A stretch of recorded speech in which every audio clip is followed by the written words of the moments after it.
Bonjour peuple de Dieu, c'est le pasteur Jérémia, aussi connu sous le nom de pasteur Loïc. Nous voulons écouter la parole de Dieu pour la semaine, mais avant tout nous voulons commencer par une parole de prière. Alors en signe de révérence à notre Père Céleste, à notre Dieu, baissons nos têtes et prions ensemble. Père éternel, Dieu tout-puissant, Dieu amour, Dieu de merveille, seul et véritable Dieu, Yahweh. Merci pour cette énième opportunité que tu nous donnes de pouvoir nous retrouver dans ta présence. Nous venons ainsi nous remettre entièrement en tes mains, corps, âme et esprit, pensée et cœur, l'air, l'atmosphère, tout autour de nous, en nous remettons toutes choses en ta sainte main. Et nous prions, Père éternel, que tu nous pardonnes pour tout ce que nous avons fait, dit et pensé qui ne t'a pas honoré et glorifié. Car tu dis dans ta parole que si nous confessons nos fautes, tu es juste et fidèle pour nous pardonner, pour nous laver de toute iniquité. Ainsi, pardonne-nous pour nos mauvaises attitudes, nos mauvaises intentions, nos mauvaises paroles, nos mauvaises actions. Pour tout ce que nous avons fait qui était contraire à ta volonté, pardonne-nous, purifie-nous par l'eau de purification et ton sang que tu as fait couler à la croix de Golgotha. Purge ainsi notre conscience de t'œuvre morte, devenue utile, afin que nous venions te servir comme il se doit. Nous venons prendre l'autorité et nous devons contre tout ce qui s'oppose à la révélation de tes mystères contenus dans ta parole. Nous les lions, nous les chassons dans les gouffres de l'enfer au nom de Jésus-Christ. Et nous prions que tu nous amènes dans la profondeur de la connaissance de ta parole, dans la profondeur de la révélation de ta parole, au nom de Jésus-Christ. Merci. Au nom de Jésus, nous avons ainsi prié. Amen. Alors, nous allons prendre notre passage des Saintes Écritures dans le livre de Genèse, chapitre 6, versets 17 à 22. Nous lisons ainsi la parole de Dieu dans Genèse, chapitre 6, versets 17 à 22, au nom de Jésus-Christ.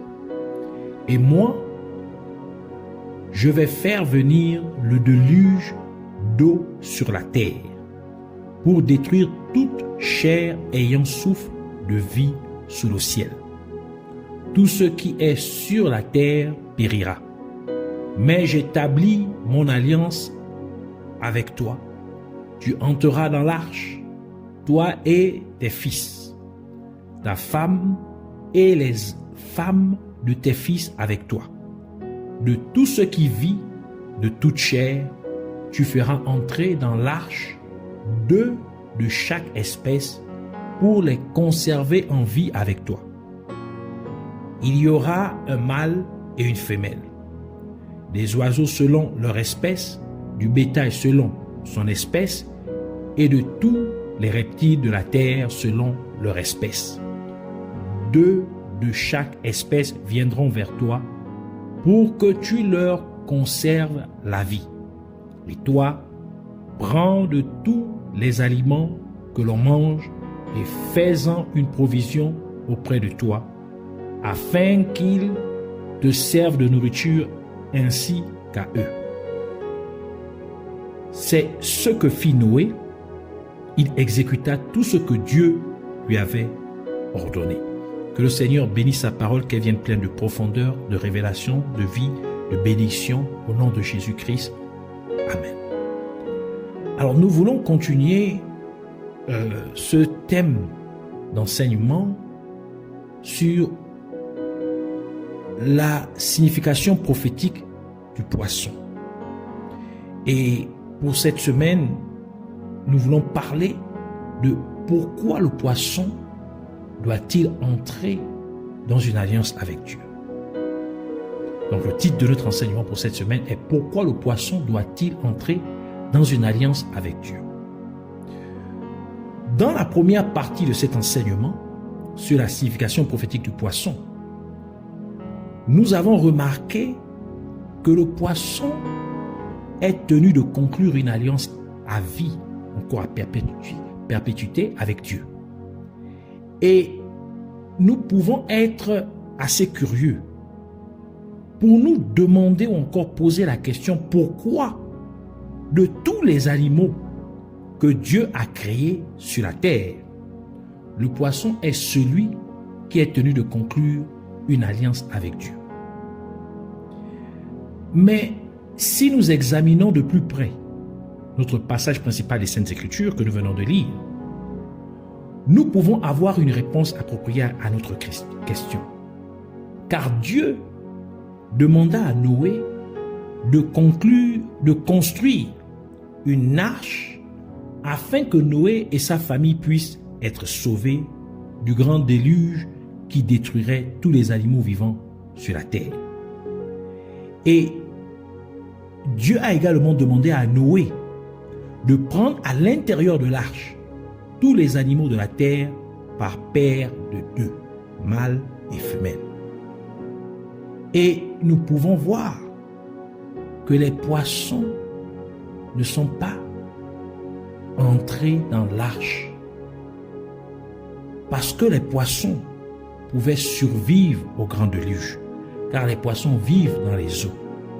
Cela implique que les poissons n'ont pas conclu d'alliance avec Dieu, car l'arche que Dieu a demandé à Noé de construire représente l'alliance entre Dieu et les êtres humains. C'est pourquoi Dieu a précisé à Noé que je vais conclure ou j'établis mon alliance avec toi. Tu rentreras dans l'arche, toi et tes fils.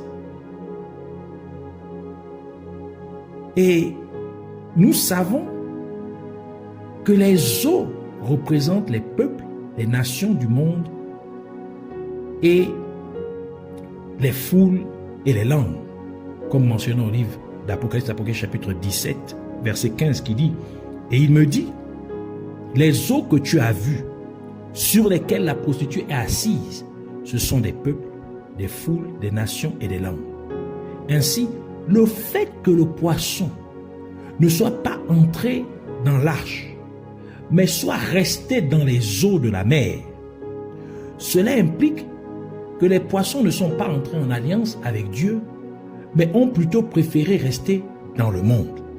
En d'autres termes, les poissons représentent des gens qui aiment le monde plus que Dieu. Donc, ils n'entrent pas en alliance avec Dieu à cause de leur amour pour ce monde.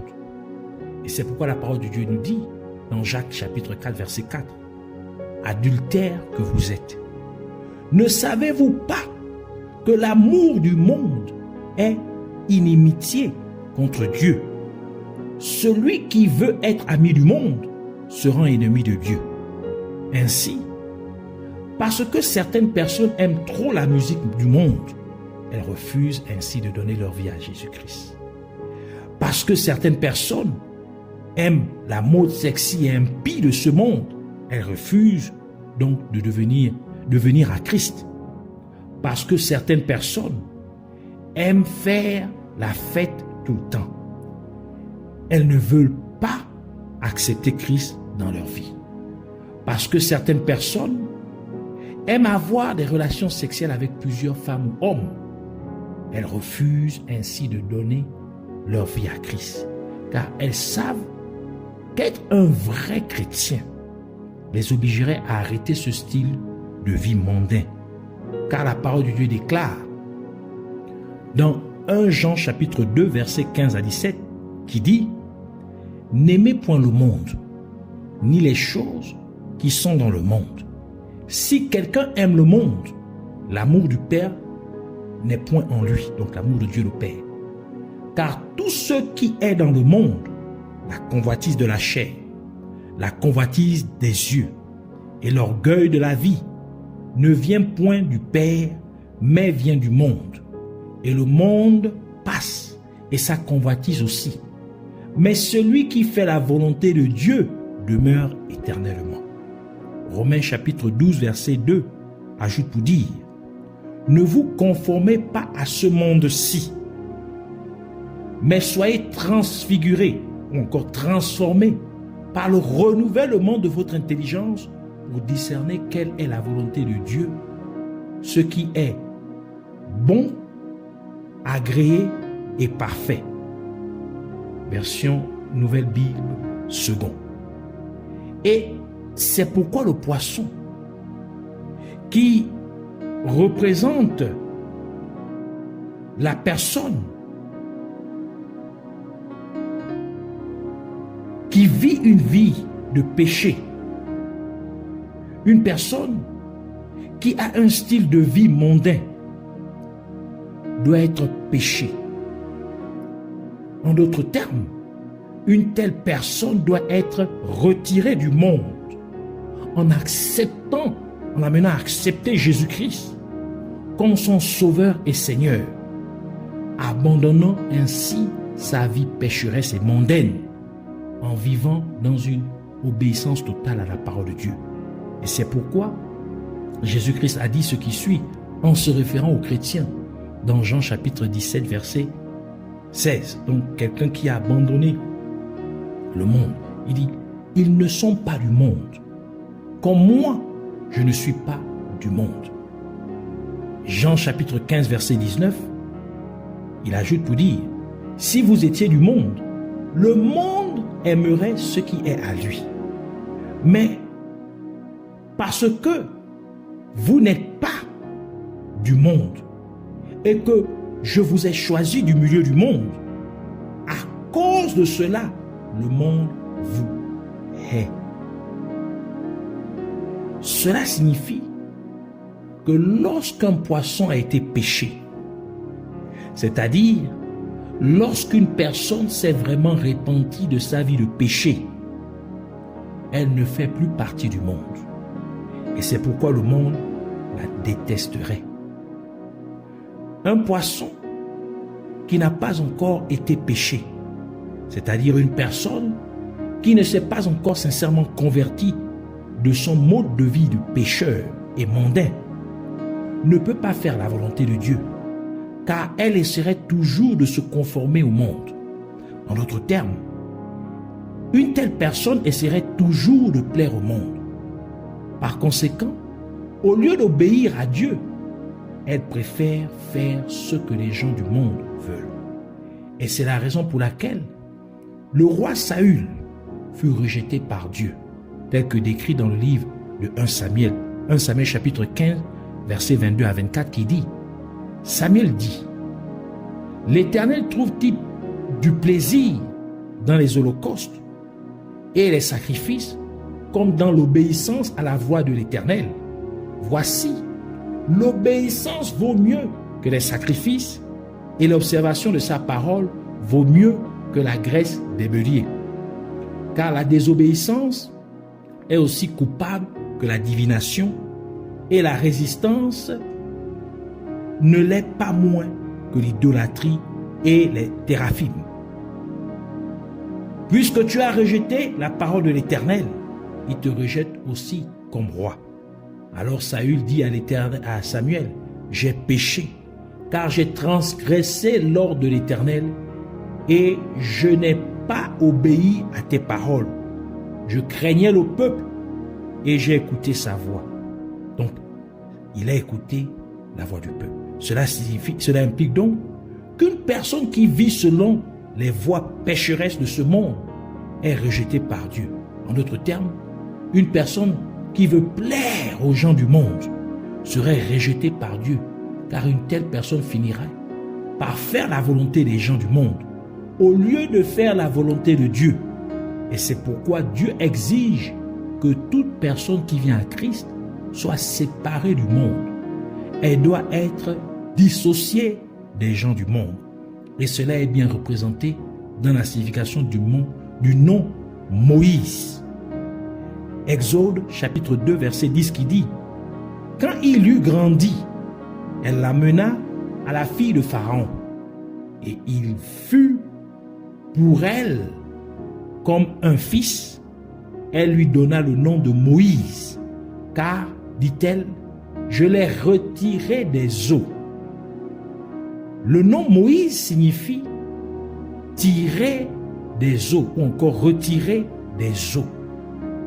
Et nous savons déjà que les eaux représentent les peuples et les nations du monde. Par conséquent, le nom Moïse signifie tirer des peuples ou des nations du monde, ou encore retirer des peuples ou des nations du monde. En d'autres termes, le nom Moïse symbolise une personne qui s'est séparée des voies pécheresses de ce monde pour vivre pour Dieu. Cela implique donc que tout vrai chrétien est un Moïse. Car un véritable chrétien ne vit plus selon les voies pécheresses de ce monde, mais il vit désormais pour Dieu. Et c'est pourquoi une telle personne est appelée chrétien. Car le nom chrétien dérive du mot Christ. Et le mot Christ signifie oint ou encore consacré. En d'autres termes, un chrétien est une personne qui a consacré sa vie à vivre pour Dieu. Et nous pouvons également nous rappeler que le tabernacle de Dieu était recouvert d'une peau de dauphin. Comme nous l'avons déjà lu dans la première partie de cet enseignement, dans Exode chapitre 26, verset 14, qui dit « Tu feras pour la tente une couverture de peau de bélier teinte en rouge et une couverture de peau de dauphin par-dessus. » Mais que fait un poisson au milieu du désert? Car le tabernacle de Dieu fut établi dans le désert. Donc, on peut se demander qu'est-ce que fait un poisson, donc le dauphin, au milieu du désert où il n'y a pas d'eau. Car le poisson vit dans l'eau. Cela fait tout simplement référence au fait qu'en tant que poisson qui était péché, c'est-à-dire en tant que chrétien qui était retiré du peuple de ce monde, vous êtes maintenant devenu le temple de Dieu, car l'Esprit de Dieu habite dorénavant à l'intérieur de votre corps physique, comme le dit la parole de Dieu dans 1 Corinthiens chapitre 3 verset 16 qui dit « Ne savez-vous pas que vous êtes le temple de Dieu et que l'Esprit de Dieu habite en vous ?» Et la raison pour laquelle Jésus-Christ vous a donné son Saint-Esprit, c'est pour vous permettre d'éviter d'être empêtré par Satan et la séduction de ce monde. Car vous vivez toujours dans le monde, bien que vous n'en fassiez plus partie. Par conséquent, vous devez donc être comme un dauphin quand il dort. Car les dauphins ont une façon unique de dormir, appelée sommeil lent et uni hémisphérique, qui leur permet de reposer une moitié de leur cerveau à la fois, tout en gardant l'autre moitié éveillée pendant leur sommeil. Cette adaptation est cruciale pour leur survie dans l'environnement aquatique. Premièrement, cela a pour caractéristique, premièrement, un hémisphère dort à la fois. Donc, tandis qu'un hémisphère du cerveau est en sommeil profond, l'autre hémisphère reste actif.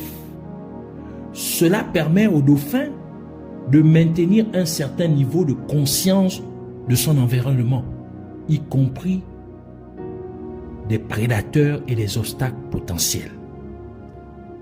Deuxième caractéristique du dauphin lorsqu'il dort, c'est-à-dire qu'il a une respiration contrôlée. Contrairement aux humains, les dauphins respirent de manière consciente, ce qui signifie qu'ils doivent décider activement de remonter à la surface pour respirer, en gardant la moitié de leur cerveau éveillé. Ils peuvent continuer à faire surface pour respirer pendant leur sommeil. Troisièmement, les yeux ouverts. Donc, l'œil opposé à l'hémisphère éveillé reste ouvert, tandis que l'autre œil correspond à l'hémisphère endormi. L'autre œil qui correspond à l'hémisphère endormi est fermé. Cela leur permet de garder un œil sur leur environnement pour plus de sécurité. Numéro 4, des cycles de sommeil courts. Donc les dauphins ne dorment pas pendant de longues périodes consécutives, comme les humains. Au lieu de cela, ils font de courtes siestes tout au long de la journée et de la nuit, dormant généralement plusieurs minutes à la fois, sur une période de 24 heures. Ces siestes représentent environ 4 à 5 heures de sommeil par jour. Et cinquièmement, c'est flotter ou nager lentement. Donc, pendant leur sommeil, les dauphins flottent souvent près de la surface, se reposent au fond des eaux peu profondes ou nagent très lentement. Ces comportements les aident à maintenir suffisamment de mouvement pour réguler leur température corporelle et leur permettent de respirer de temps en temps. Ainsi, en dormant, en ordonnant à Moïse de recouvrir le tabernacle avec la peau d'un dauphin, Dieu nous dit tout simplement qu'en tant que chrétiens, nous devons être très vigilants et bien alertés tout en étant encore dans ce monde. Nous devons être vigilants contre Satan et le royaume des ténèbres, car ils essaient toujours de trouver des moyens de nous détruire. Et c'est pourquoi le livre de 1 Pierre déclare dans 1 Pierre chapitre 5 verset 8 « Soyez sobres, veillez, votre adversaire le diable rôde comme un lion rugissant cherchant qui il dévorera. Car rôder autour des chrétiens, c'est ce que Satan fait régulièrement, c'est son travail, tel que le livre de Job nous le dit dans Job chapitre 1 verset 7, qui dit « L'Éternel dit à Satan, d'où viens-tu » Et Satan répondit à l'Éternel, « De parcourir la terre et de m'y promener. » Job chapitre 2 verset 2 confirme cela encore pour dire, « L'Éternel dit à Satan, d'où viens-tu » Et Satan répondit à l'Éternel, « De parcourir la terre et de m'y promener. » Donc, son rôle, c'est de guetter les chrétiens, de guetter les êtres humains, de pouvoir trouver des voies pour faire tomber les chrétiens. Donc, en tant que chrétiens, nous devons être vigilants, très vigilants, comme des dauphins, afin de pouvoir toujours dépeindre les plans diaboliques de Satan et de tous ses agents, comme la parole de Dieu nous le dit. Dans 2 Corinthiens chapitre 2 verset 11 qui dit « Afin de ne pas laisser à Satan l'avantage sur nous, car nous n'ignorons pas ses desseins. » Donc ses plans. Matthieu chapitre 26 verset 40 à 41 qui dit « Et il vint vers les disciples qu'il trouva endormis et il dit à Pierre, c'est Jésus maintenant qui parle, « Vous n'avez donc pas pu veiller 1 heure avec moi. Veillez et priez afin que vous ne tombiez pas dans la tentation. L'esprit est bien disposé, mais la chair est faible. » Proverbe chapitre 22 verset 3 dit « L'homme prudent voit le mal et se cache, mais les simples avancent et sont punis. » Proverbe 19 verset 14 ajoute pour dire « La maison et les richesses sont l'héritage des pères, mais la femme prudente est de par l'Éternel. » Sachant que la femme représente l'Église. Donc, la part de l'Éternel, l'Éternel donne une Église prudente, une Église éveillée, une Église qui est sur ses gardes. Et c'est pourquoi la parole de Dieu nous demande de prier tout le temps. Dans 1 Thessaloniciens chapitre 5 verset 17 qui dit « Priez sans cesse ». Et encore une fois, en tant que chrétiens, nous devons être comme des dauphins. En d'autres termes, nous devons vivre dans ce monde en veillant toujours sur le retour de notre Seigneur Jésus-Christ. Tel que Jésus-Christ nous l'a dit dans Matthieu chapitre 24 verset 42 à 44 qui dit « Veillez donc, puisque vous ne savez pas quel jour votre Seigneur viendra. Sachez-le bien, si le maître de la maison savait à quelle veille de la nuit le voleur doit venir, il veillerait et ne laisserait pas percer sa maison. C'est pourquoi vous aussi, tenez-vous prêts, car le Fils de l'homme, faisant référence à lui-même, viendra à l'heure où vous n'y penserez pas. Matthieu chapitre 25, verset 13, il continue encore pour dire, « Veillez donc, puisque vous ne savez ni le jour ni l'heure. » Ainsi sont là les révélations attachées au poisson, les révélations prophétiques du poisson dans la parole de Dieu. Ainsi nous voulons prier pour dire, nous te remercions, Père Céleste, fidèle docteur, magnifique roi, le seul et unique véritable Dieu, Yahweh. Merci de nous avoir confié la puissance de ces vérités divines de ta parole, car ta parole est la vérité. Et nous prions à Abba Père, afin que tu fasses en sorte que nous, qui sommes ton Église, puissions jeter nos filets dans nos familles, nos banlieues, nos villes et nos pays respectifs. Et que nos filets attrapent beaucoup d'âmes au nom de Jésus-Christ. Ainsi que ces âmes donnent leur vie à Christ en continuant une alliance à perpétuité avec toi. Et qu'elles abandonnent vraiment leur voie pécheresse et mondaine afin qu'elles puissent vivre dans une obéissance complète à ta parole au nom de Jésus-Christ. Et nous prions pour que, comme tu as demandé à Moïse de recouvrir ton tabernacle avec la peau de dauphin, que nous nous comportions donc comme les dauphins. Car tu as fait de notre corps ton temple.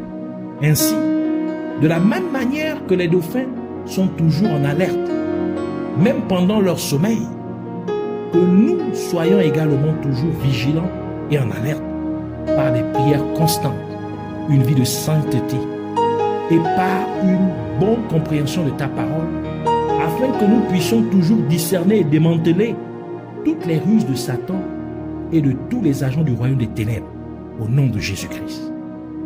Car il est écrit que ta parole discerne les pensées et les intentions du cœur. Et comme ta parole dit que l'homme prudent voit le mal et se cache, que nous soyons donc des chrétiens prudents, afin que nous puissions voir le mal de loin et l'éviter au nom de Jésus-Christ. Que nous soyons une église prudente. Car une église prudente vient de toi. Et encore, comme les dauphins, que nous soyons toujours vigilants et en alerte pour ton retour, Seigneur Jésus-Christ, en veillant à être prêt à tout moment afin de ne pas être laissé pour compte lorsque tu reviendras pour enlever ton Église.